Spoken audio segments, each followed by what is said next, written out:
Student, कैसे हैं आप सब। मेरा नाम है ममता और आज हम पढ़ेंगे क्लास 8 का chapter 7 conservation of plants and animals.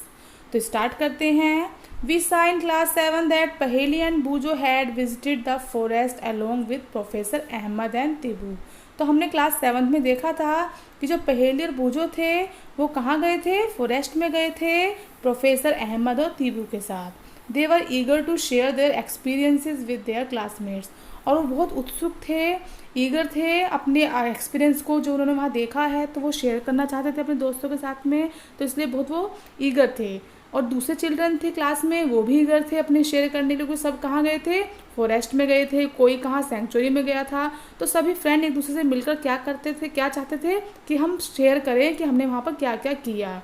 और कुछ और भी सुने होंगे आपने, जैसे काजीरंगा नेशनल पार्क है, उनके बारे में सुना हुआ था। ये लोकचाव वाइल्ड लाइफ सेंचुरी है, ग्रेट निकोबार बायोस्फीयर रिजर्व है। तो इन सब के बारे में उन्होंने सुना हुआ था और सब एक दूसरे से कुछ फॉरेस्ट में गए थे तो वो बात थे शेयर भी करना चाह रहे थे। तो सब एक दूसरे से मिलने के लिए बहुत ही ईगर थे। अब आगे बात करते हैं डिफॉरेस्टेशन की। तो डिफॉरेस्टेशन क्या होता है, तो देखो बेटा, जैसे कि हम बहुत सारा क्या करते हैं, फॉरेस्ट को ख़त्म कर दें, अगर उसको क्लियर कर दें उस लैंड को यूज़ करने के लिए किसी और पर्पज़ से, तो उसको हम बोलते हैं क्या, डिफॉरेस्टेशन। तो क्या है इसमें, एक ग्रेट वैरायटी। आप जानते हैं कि जो फॉरेस्ट होते हैं वहाँ पर बहुत तरह के प्लांट्स मिलते हैं और एनिमल्स मिलते हैं, और कहीं पर बहुत सारे तरह के प्लांट्स और एनिमल्स मिलते हो तो उसको हम बोलते हैं बायोडाइवर्सिटी। और देखो, ये बायोडाइवर्सिटी बहुत ज़रूरी है किस चीज़ के लिए, हमारे हेल्थ के लिए, हमारे सर्वाइवल के लिए बहुत ज़रूरी है। लेकिन क्या हो रहा है आजकल, इन सबको जो ये जो है जो होते हैं प्लांट्स और एनिमल्स, इनको सबको हटाया जा रहा है। जो फॉरेस्ट है उनको क्लियर किया जा रहा है उस लैंड को यूज़ करने के लिए, तो इसको हम बोलते हैं डिफॉरेस्टेशन। तो trees in the forest are cut for some of the purposes. तो देखिए, जो ये फॉरेस्ट है उसमें ट्रीज़ को काटा जा रहा है, तो इसे क्लियर करने को और उस लैंड को यूज़ किसी और चीज़ में करने के लिए हम क्या कर रहे हैं, डिफॉरेस्टेशन कर रहे हैं। तो इसके देखिए नीचे दिए हुए क्या क्या पर्पज़ हैं। तो पहला है प्रोक्योरिंग लैंड फॉर कल्टिवेशन, कि हमें क्या करना है, कल्टीवेशन के लिए करना है, कि वहाँ हमें कुछ बोना है तो उसके लिए हम लैंड को ले रहे हैं। या ले रहे हैं बिल्डिंग हाउसेज एंड फैक्ट्रीज़, कि वहाँ हमें घर बनाने हैं या फैक्ट्रीज बनानी है, उसके लिए हम कर रहे हैं डिफॉरेस्टेशन। या फिर फर्नीचर वगैरह, जैसे कि वुड वगैरह हमें कहाँ से मिलती है, फॉरेस्ट से, ट्रीज से मिलती है, तो उसके लिए हम क्या कर रहे हैं, कट कर रहे हैं ट्रीज़ को, ताकि हम उनसे क्या बना सकें, उसकी वुड से हम फर्नीचर बना सकें। तो इन सब के लिए क्या किया जा रहा है, डिफॉरेस्टेशन किया जा रहा है। आगे पढ़ते हैं। Some natural causes of deforestation are forest fire. तो देखिए, कुछ तो ऐसे होते हैं डिफॉरेस्टेशन के रीज़न। आपने समझा डिफॉरेस्टेशन क्या है, किसी फॉरेस्ट का क्लियर हो जाना, वहाँ से सब चीज़ें हट जाना। तो देखिए, कुछ तो कारण इसका ये है कि वहाँ पर फायर लग गई, आग लग गई है, या फिर सूखा वगैरह पड़ जाता है, ड्रोथ। तो इस वजह से भी कुछ कोज ये हैं ताकि डिफॉरेस्टेशन हो जाता है।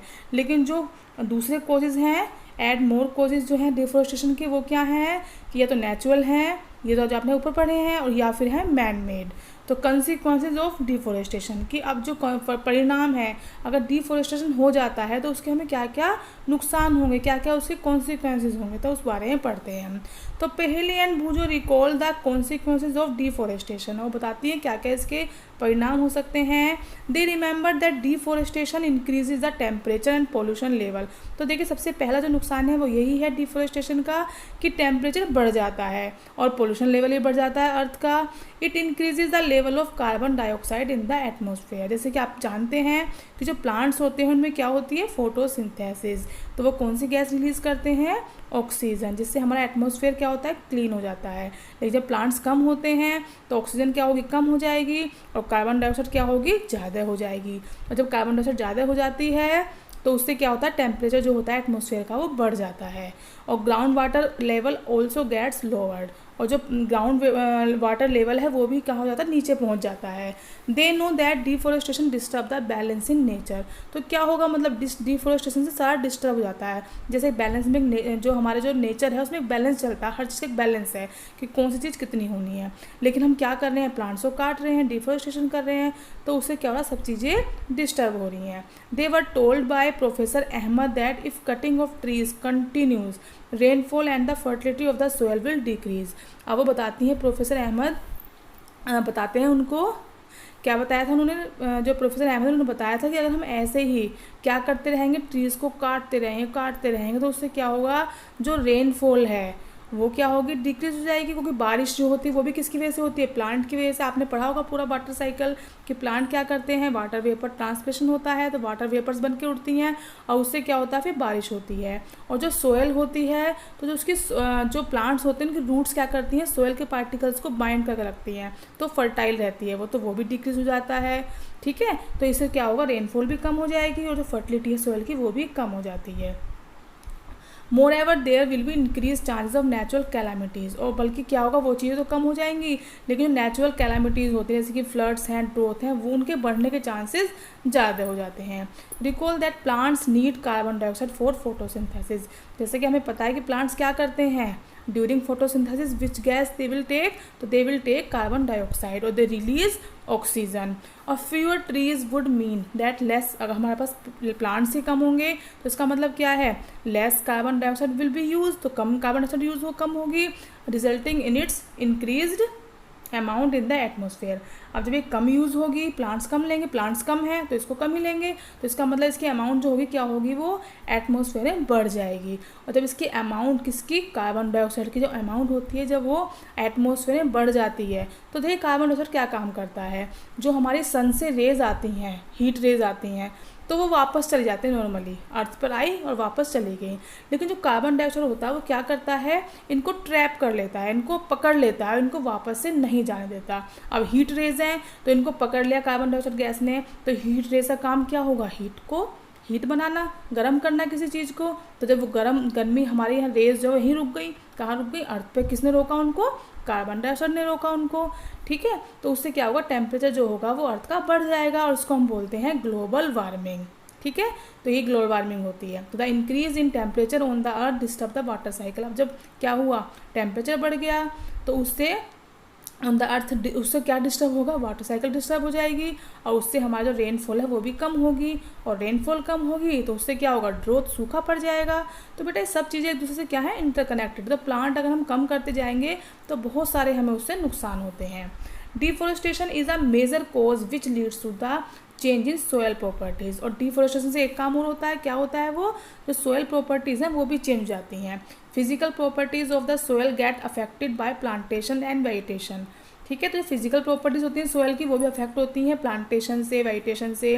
Recall from class 7 how trees prevent soil erosion. तो आप जानते हैं कि सोयल को इरोजन करने से, सोयल इरोजन क्या होता है, जो उसकी अपर लेयर होती है सोयल की वो कैसी होती है, फर्टाइल होती है, उसमें बहुत सारे न्यूट्रिएंट्स होते हैं, लेकिन किसी वजह से उसका हट जाना उसे हम बोलते हैं सोयल इरोजन। तो अगर प्लांट्स जो है वो कम होंगे, अगर फ्यूअर ट्रीज़ हैं, तो अगर मान लो ट्रीज़ ही कम हैं तो ट्रीज़ क्या करते हैं, उनकी सोयल, जो उनकी रूट्स होती हैं वो क्या करती हैं, बाइंड कर रखती हैं किसको, सोयल को, उसे उड़ने नहीं देती हैं, चाहे हवा चले या पानी चले तो उसको हटने नहीं देंगी।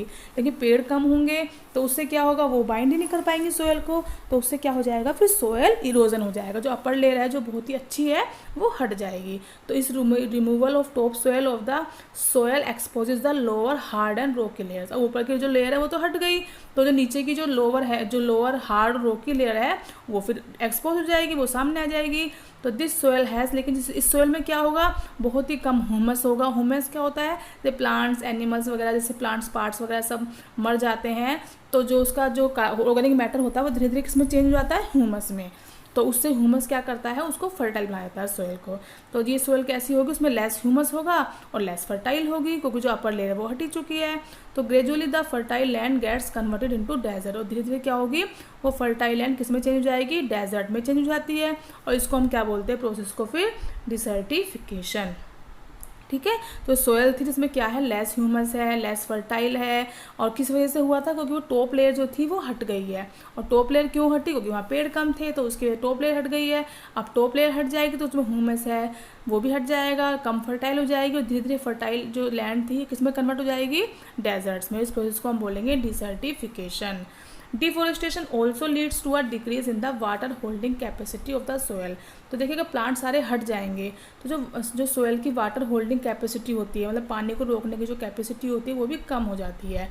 The movement of water from the soil surface into the ground is reduce. देखिए ये क्या होता है, इन्फ्लेटेशन रेट, जो हमने मान लो पानी ऊपर से डाला है तो धीरे धीरे क्या होता है, सोयल के थ्रू कहाँ जाएगा, नीचे चला जाता है ग्राउंड में, वहाँ इकट्ठा हो जाता है।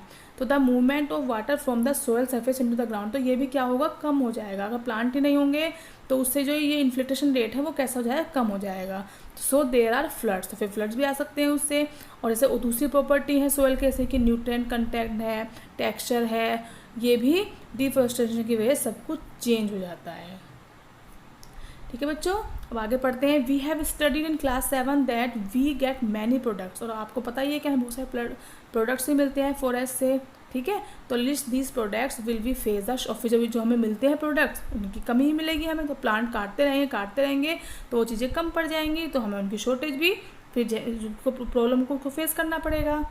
ठीक है, और जो एनिमल लाइफ होती है, एक्टिविटी देखो 7.2 दी हुई है, जो एनिमल लाइफ होती है प्लांट, अभी तुमने प्लांट्स के बारे में पढ़ा था कि प्लांट से क्या क्या होता है, लेकिन अगर प्लांट्स नहीं रहेंगे तो जो वहाँ पर एनिमल रहते हैं उनकी लाइफ भी कैसी जाएगी, अफेक्ट होगी फिर, क्योंकि उनको क्या नहीं मिल पाएंगे, प्लांट्स नहीं मिल पाएंगे, तो उनको वो भी डिफॉरेस्टेशन से अफेक्ट होते हैं। ठीक है, अब आगे पढ़ते हैं conservation of forest and wild life. अब हमें क्या करना है, हमें अब कंजर्व करना है, हमें क्या है, इनकी जो है रोकना है कि जो फॉरेस्ट है, जो वाइल्ड लाइफ है, उसको हमें उसकी प्रोटेक्शन करनी है, उसको हम बोले conservation of forest and wild life.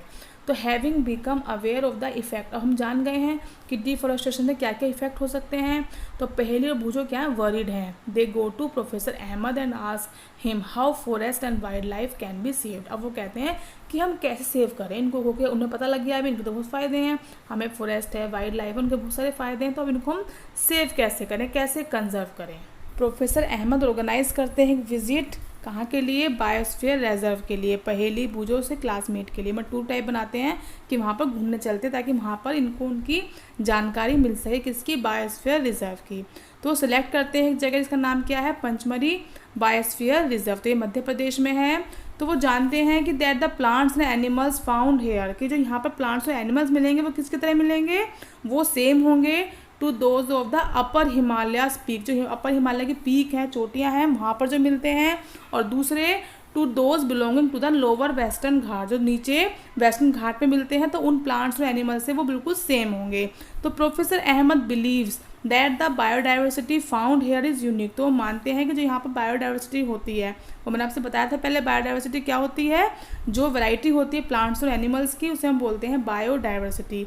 तो वो मिलती जो है यहाँ पर बिल्कुल वो अलग होगी, यूनिक होगी। तो वो रिक्वेस्ट करते हैं माधव जी से, और ये माधव जी कौन है, ये है फॉरेस्ट एम्प्लॉय, जो फॉरेस्ट में काम करते हैं। तो उनसे रिक्वेस्ट करते हैं, क्या रिक्वेस्ट करते हैं, to guide the children inside the biosphere reserve. वो कहते हैं उनसे कि आप क्या करिए, जो यहाँ बच्चे हैं उनको गाइड करिए, बायोस्फीयर रिजर्व में ले जाइए, उन्हें वहाँ बताइए, मतलब उनको वहाँ के बारे में बताइए। जो माधव जी हैं वो एक्सप्लेन करते हैं that preserving areas of such biological importance make them a part of our national heritage. तो वो उन्हें एक्सप्लेन करते हैं कि जो इस तरह के प्रिजर्विंग एरिया होते हैं जिसमें हम इन चीज़ों को, प्लांट्स और एनिमल्स लाइफ को प्रिजर्व करते हैं, तो ये बहुत ही बायोलॉजिकल इंपॉर्टेंस होते हैं, और हमारे कंट्री के लिए, हमारे नेशन के लिए मतलब उसके गौरव की बात होती है कि हम इस तरह के जो बायोलॉजिकल जो ये प्रिजर्विंग एरिया हैं ये रखते हैं।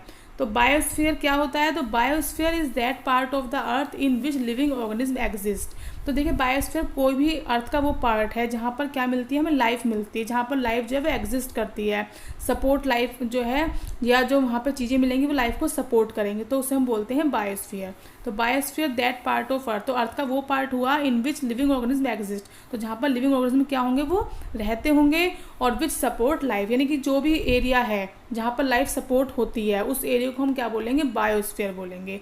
तो बायोलॉजिकल डाइवर्सिटी और बायोडाइवर्सिटी, और मैंने आपसे बताया था कि वो क्या होती है, biological diversity refers to the variety of organism, कि जो भी अर्थ में एग्जिस्ट करती है ऑर्गेनिज्म की वैरायटी, चाहे वो प्लांट्स हो चाहे वो एनिमल्स हो, उसको हम बोलेंगे बायोलॉजिकल डाइवर्सिटी। और देयर इंटर रिलेशनशिप, कि उनके आपस में रिलेशनशिप क्या है, और उनका रिलेशनशिप एनवायरनमेंट के साथ क्या है, तो उसको हम क्या बोलेंगे, बायोलॉजिकल डाइवर्सिटी।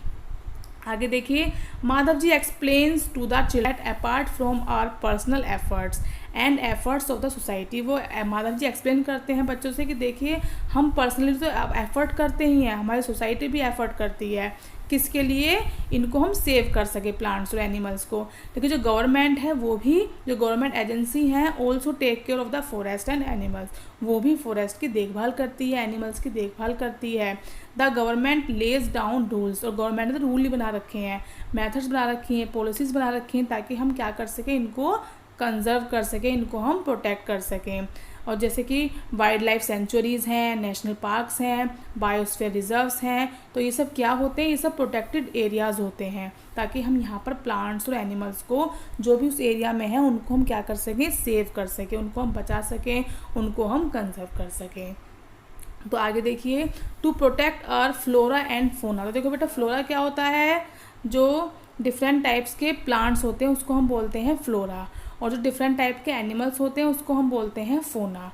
तो to protect our flora and fauna and their habitat, तो उसके लिए हम क्या बनाते हैं, प्रोटेक्टेड एरियाज़ बनाते हैं कि यहाँ पर ये प्रोटेक्टेड एरियाज़ हैं, यहाँ पर फ्लोरा है या फोना है और उसका हैबिटेट है, वो वहाँ रहते हैं, तो उसको हम क्या बोलेंगे, सेंचुरीज़ बोलते हैं, नेशनल पार्क्स बोलते हैं, एंड बायोस्फीयर रिजर्व्स। तो ये हमने बनाए हुए हैं सब, ठीक है। प्लांटेशन है, कल्टीवेशन है, ये सब वहाँ पे अलाउड नहीं है, ना तो वहाँ प्लांट लगा सकते हैं, ना कल्टीवेशन कर सकते हैं, ना ही अपने जो जानवर हैं उनको चराने ले जा सकते हैं, ना ही वहाँ पेड़ काट सकते हैं, ना ही हंटिंग कर सकते हैं, और ना ही वहाँ तस्करी पोचिंग कर सकते हैं। तो सब ये वहाँ पर क्या है, रुकी हुई है, प्रोहिबिटेड है, वहाँ बिल्कुल रेस्ट्रिक्टेड है कि आप इस एरिया में ये काम नहीं करेंगे।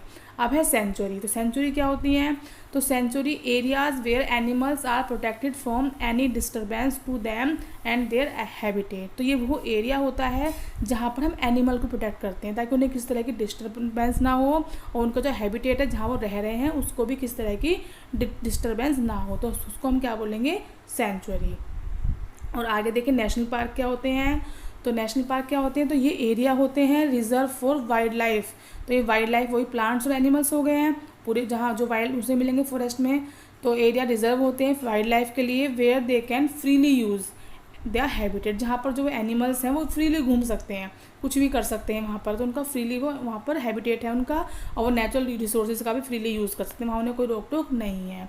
फिर नेक्स्ट है बायोस्फीयर रिजर्व। तो large areas of protective area land for conservation of wild life. तो ये बहुत बड़ा एरिया होता है, यहाँ प्रोटेक्टेड लैंड होती है, ताकि हम क्या करें, कंजर्व करेंगे वाइल्ड लाइफ को, प्लांट्स को, एनिमल्स को, रिसोर्सेज को, और साथ में किसको करेंगे, traditional life of the tribals. तो जो वहाँ पे लोग रहते हैं, जो पुरानी जाति के लोग हैं, पुराने लोग वहाँ रहते हैं, जो पुराने तरह के लोग वहाँ रहते हैं उनको हम ट्राइबल्स बोलते हैं, तो उसको भी वो वहाँ पर क्या करते हैं, उनको भी कंजर्व करते हैं, उनकी भी प्रोटेक्शन करते हैं। तो ये सब इसमें आ गया है। अब इसमें देखिए एक्टिविटी 7.3 है, यहाँ पर हमें फाइंड आउट करना है number of national parks, wild life sanctuaries and biosphere reserve. तो ये आपका वर्क है, इसे आपको करना है। इसमें देखिए यहाँ पर दिया हुआ है ये प्रोटेक्टिव एरियाज़ फॉर कंजर्वेशन। तो जैसे कि आपके डिस्ट्रिक्ट में कितने नेशनल पार्क हैं, कितनी वाइल्ड लाइफ सेंचुरी हैं, कितने बायोस्फीयर रिजर्व हैं, ये आपको इसमें फिल करना है। स्टेट में कितने हैं, कंट्री में, तो ये आपको ऐसे यहाँ पर फिल करना है। तो ये जो आगे का रहता है हमारा, इसको हम जो है नेक्स्ट वीडियो में कवर करेंगे, तो वीडियो बहुत लंबी हो जाएगी और आप भी फिर बोर हो जाएंगे। तो आज हमने काफ़ी चैप्टर कवर कर लिया है, तो इसको आप एक बार अच्छे से पढ़ लेना, और कोई प्रॉब्लम आती है तो आप मुझे कमेंट सेक्शन में लिख सकते हैं। और आपको मेरी वीडियो पसंद आती है तो इसको लाइक और शेयर करना ना भूलें, और चैनल पर नए हैं तो क्या करना है आपको, सब्सक्राइब, जो नीचे रेड बटन होता है उसको आपको सब्सक्राइब ज़रूर करना है, ताकि मैं इस तरह की वीडियो आपके लिए बनाती रहूँ। एंड बाय बाय बच्चों।